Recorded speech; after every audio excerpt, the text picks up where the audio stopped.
process when it comes to claiming horses is I sit down multiple days a week and I go through past performances at each racetrack. And specifically what I'm looking for in each race is horses I feel are undervalued and can be claimed with upside.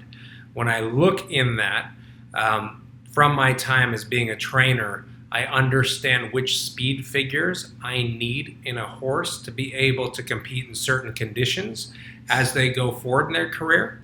I personally use Equibase for handicapping. It's worked very well for me to find horses that I feel can transition from the claiming ranks into different ranks within racing. I find Bayer speed figures very variable in terms of what I understand when it comes to placing and finding horses. So I start with Equibase PPs. And what I'll go through is I understand at each level what type of Equibase speed figure that horse needs to run.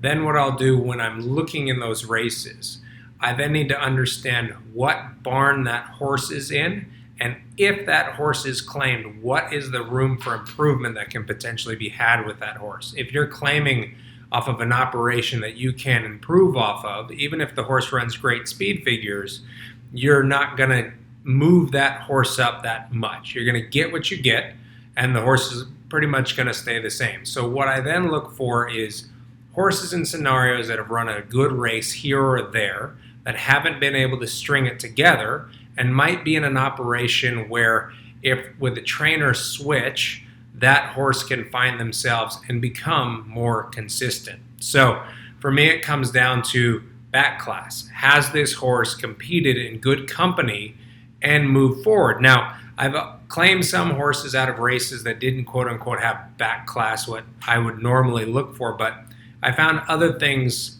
when it came to looking at their PPs. So first I'm looking at what types of speed figures do I need to make that horse progress on? What type of scenario and stable is that horse in? And if it's claimed to move to a different stable, will that horse improve? And then I dig into pedigree a little bit. So there'll be some horses where I'll look at and I'll say, this horse has been sprinting his entire career, but he's by a 2-turn dirt sire. And I'll look up the mother, and the mother was a 2-turn route, filly. Then I'm understanding, saying, well, the pedigree says long. The races show that, hey, when this horse went 6.5 or 7, he was better than when he's running 6. And then I'll go back from there, and I'll try and put the piece of the puzzle together. So to find good horses, diamonds in the rough, you're looking for clues. And as you look through those clues, then you go back to race replays. And race replays will tell you everything. If you watch a race replay and really, really know how to watch a race replay of how a horse runs in a race, how they're traveling, what's their demeanor like in the race, you'll really see a lot. So there will be some horses that can win early on the dirt. And they can win early on the dirt just because they're a talented horse, but then they'll hit a certain level and they'll plateau, and you'll watch them and they come out of the gate and their ears are pinned and they're working twice as hard as other horses are in the race. That can signify two things. That can signify that that horse needs to go long, in terms of that horse might have been sprinting in dirt races, but at a slower pace, that horse will find themselves and find their efficient stride that works for them, or they need a different surface, and they're spinning their wheels on that surface, which is why they have to work twice as hard as the other horses to keep up with them. So I'll look for horses that had ability at one point, or that the pedigree doesn't fit in terms of what the trainer's been doing with the horse, and then I'll go back to watch race replays to see if what I'm finding on PPs fits based on what I'm seeing on race replays. Another piece with race replays for me personally, which is a big piece for me, is luckily over my career I've watched thousands of horses train. So at times you gain an eye for biomechanics in a racehorse. How a horse travels if it has something that's bothering him, or how a horse travels if they're 100% sound.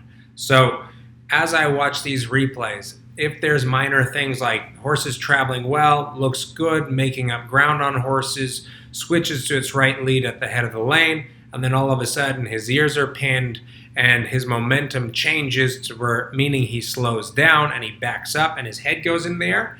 To me, it's a first clue that the horse has something on his right front that bothers him. So I steer clear of horses that show any signs of changes in momentum based on lead changes, or if they change their lead late, or if they never change their lead.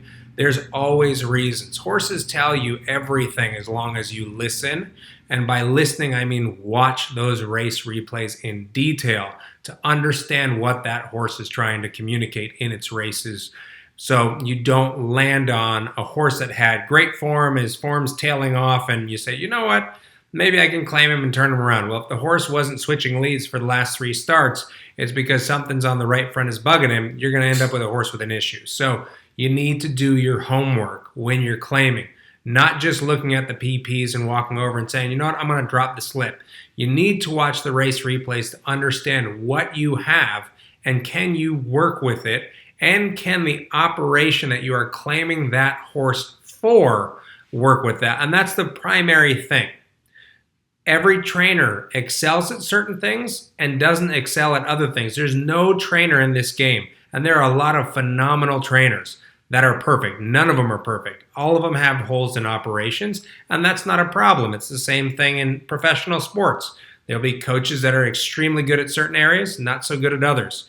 So you need to understand, if you're taking that horse that you say, I need to fix, A, B, and C, that when you put it in that next operation, that trainer actually has that ability to fix those things to move that horse forward. Otherwise, you're just going to get the same performance that you were getting previously, and you'll end up having to put the horse back in for the claim tag that you took it for. So you need to understand every single facet of the game, of how you're claiming these horses, why you're claiming those horses, what scenario are you putting them in. Then, once you put them in that scenario, the biggest thing is let the horse dictate the pace. There will be horses that you will claim that might have some minor issues. You need to give that next trainer amount of time that they need to get the horse where it needs to be. Some of these horses you'll claim it's not physical. Some of it's mental. And the mental aspect of rehabilitating a horse to perform at the highest level that they can takes a lot longer than fixing a physical issue, where you just need to bring in a chiropractor and fix a couple minor adjustments and the horse starts feeling better. So in everything you do, you have to understand what the end goal is, and you don't rush the process. When you let the process evolve on the timeline that it needs to, the horse will be successful for you. So those are the main ingredients that I start with. That's the process that I work with. We're going to put out more videos about exactly what I look at for different scenarios, for different clientele, based on what your goals are when it comes to claiming.